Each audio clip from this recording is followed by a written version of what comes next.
Hi, welcome to Rachel's Reviews and Book Tips. Hey, I've been reading quite a few books lately and been quite enjoying them, but then I started to notice a few things which irritate me and decrease my enjoyment. Have you noticed anything like that? I bet some of you have. Okay, maybe we can overlook the odd era when there's more than just one that soon start to grate and start to tarnish what would otherwise be a great book. We're not talking about a terrible plotline or awful writing when the person shouldn't even be writing books. We're talking about a book that is engaging, has a solid plotline, but there are some annoying things or inconsistencies which just keep happening. I read and review a lot of books, and there are a few things that I keep coming across and which leave me feeling a little bit frustrated. I guess I am a little bit of a perfectionist, and when I write my books, I am very careful to look for every single error and to check for inconsistencies, editing up to 9 times myself and outsourcing other proofreading, consistency and readability checks. And it took me 18 months to write my first book. I have read books by publishing houses where there have actually been the odd error. So, maybe 100% accuracy is not always going to be achievable. Here's some of the things that I have noticed over the last year which can ruin a good book more than the odd error. So if you're out there and you're thinking of writing a book, or you already write books, maybe have a look over the list and see if any of these are in your writing. I guarantee you the reader's experience will be much better if you avoid these pitfalls. Okay, number 1. My absolute number 1 annoyance at the moment is overuse or inappropriate use of similes. And just in case you're wondering what a simile actually is, it is comparing one thing with a different thing of another kind to make a description more vivid. This is done by using like or as in a sentence. An example is, he is as brave as a lion. A metaphor, on the other hand, doesn't use like or as, but would change the description to he is a brave lion, or he is a lion in battle. Metaphors are more direct. Similes are more suggestive, and that I think is where the problem comes sometimes. This is one of the most overused similes in my opinion. The weight of the situation hit her or him like a physical blow. I immediately think of someone being punched when I read that, and unless the situation is extreme and violent, I think this is a cliche and is overdone. Here's another one. She leaned on the doorway like a person given gravity advice. This is actually a little bit unique, but I thought it was a bit weird. Who gives gravity advice? And how exactly would you lean to give gravity advice? Why not just say she leaned on the doorway and describe her face and expression? Who cares if her body was on an angle, if that's what they were suggesting? Unless it is really relevant to the story. The library wore its calm like a cardigan that didn't quite button up. Made me think of doing a cardigan up and having difficulty, rather than the library atmosphere actually not being calm at all, which I think is what they were trying to get at. This sentence also makes a library seem like a person.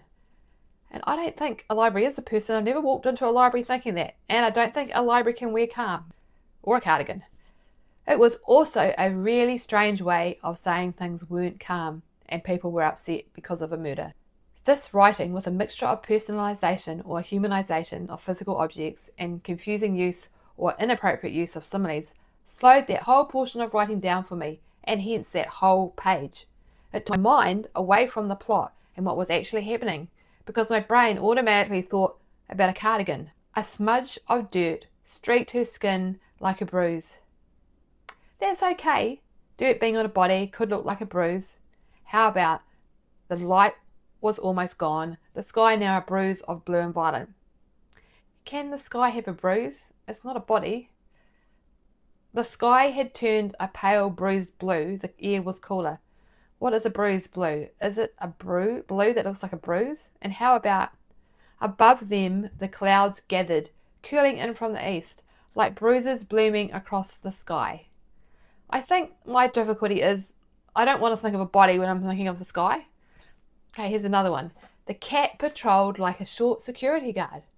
I think that's okay. The weight of the situation was like a heavy coat on his shoulders. Very commonly used by writers, especially indie writers. Sometimes blanket is used. That one might be okay, but I think there might be a better way of saying that, such as his shoulders sagged as he thought of the situation. Okay, another one is, the man's coughing echoed like gunshots. I've never heard anyone coughing and thought it was gunshots. Have you? The characters were in a war and serious situation. The author could have said the man's hacking coughs resounded through the house, keeping occupants awake and aware of the fragility of life and the situation they faced.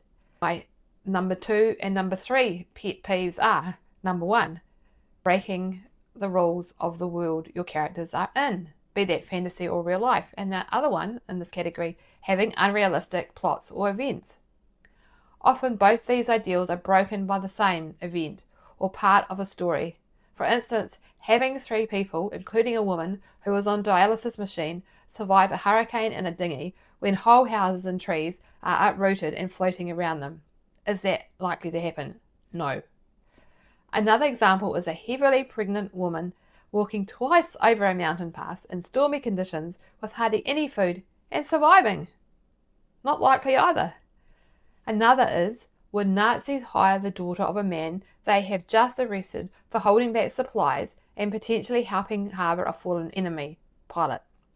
I don't think so. Especially when her late mother was also suspected of being an underground worker and of rescuing Jewish children. Would they want her serving coffee in their office and filing their documents? And number 4, revealing too much information too soon. One book I read revealed the murderer from the opening page practically, and by the end of the book, police still hadn't got him. No mystery, no thrill, no suspense, and no closure, just frustration. Reveal just enough to keep suspense and mystery flowing, and enough for your readers to want to keep reading to find out what happens or who did it, if it's a mystery or suspense. Number 5, the plot being too predictable. I guess some genres, such as romance, are pretty formulaic, so will be predictable. However, where there is scope, keep using lots of twists and turns to surprise your readers. It is a bit boring to be reading and thinking, I know what's going to happen next. And then you're right. Has that happened to you? Sure it has. However, sometimes giving the reader a window into the antagonist's world and their plans creates suspense for the reader by causing them to worry about the protagonist and puts them on the edge of their seat, as a spectator knowing the character is heading into a trap or such like. Number 6, too much meaningless dialogue. Now I'm one not to do that. Boring, boring, boring, boring. You may think it is great, but will your readers? What does it add to the story? Is it necessary? Is it clever? Do your readers really want to or need to know? Does it tell them something important or interesting about the characters or about what is about to happen? Readers really want to know what Tommy did as a little boy and that his aunt thought it was funny. Will it entertain them or help you develop your character? Or are you just trying to build your word count? Number 7, dramatic cliffhanger endings. Okay, I get it. You want the reader to buy your next book. So do I. But don't leave them feeling ripped off after plowing through your hopefully enjoyable book, hoping for some resolution. And don't leave them feeling like they've just been exposed to a marketing ploy. I've felt like that, and on principle, I won't buy the next book. Okay, so leave something unanswered if it is part of a series, but please give the reader some closure.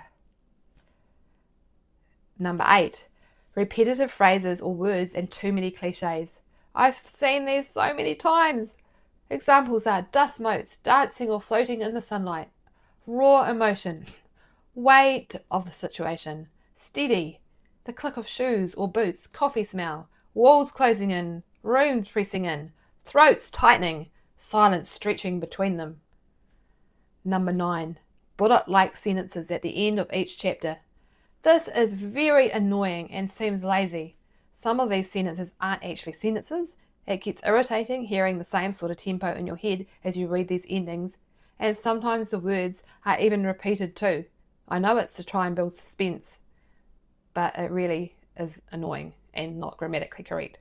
Number 10, main characters who are horrible. I once read a romance book in which the main woman love interest was, to put it bluntly, downright horrible. I disliked her so much, I didn't even want her getting together with the guy. And isn't it the whole point of romance? Number 11. Humanizing objects. Houses and rooms breathing, shadows dancing, a city holding its breath, a room holding its breath. Why not use this? Well, to me it slows the writing down. It's very cliche and too commonly used in novels. It overdoes scenes, or it's unrealistic, and it's distracting. Number 12. Too much unnecessary detail. Do your readers really need to know that serviettes have just been laid on the table for dinner? It's great to have description, but too much detail in description can slow the story down and bore the reader, unless, of course, you're an absolute amazing poetic writer and that's the point of your book. And watch out also for too much technical writing in novels. That can get really tedious unless the reader is really excited by the topic. Number 13. Unnecessary or clumsy repetition. This could be either words that are used over and over again, or a fact, phrase, or thought you just keep repeating. Try and think of words that mean the same thing rather than use the same word over and over again. Also, if you need to say something again, or have a thought constantly going through your character's mind, try and think of another way of saying it or showing it. Make sure you edit and edit well to avoid accidentally repeating passages, because I've seen this in some indie book writers' work and it looks really unprofessional. Number 14. Don't label your novel a thrilling conspiracy novel or unputdownable. Is that even a word? Let the reader judge that. Only use these as subtitles if reviewers have called it that. It's a real put-off to me when the author does that, and a real letdown when I don't agree after I read the book myself. Hey, thanks for listening or watching, and look out for my upcoming videos on why do people write books, and the telltale signs a book is AI generated, as well as more reviews of books from different genres. If you like this video, please like and share and subscribe to my channel.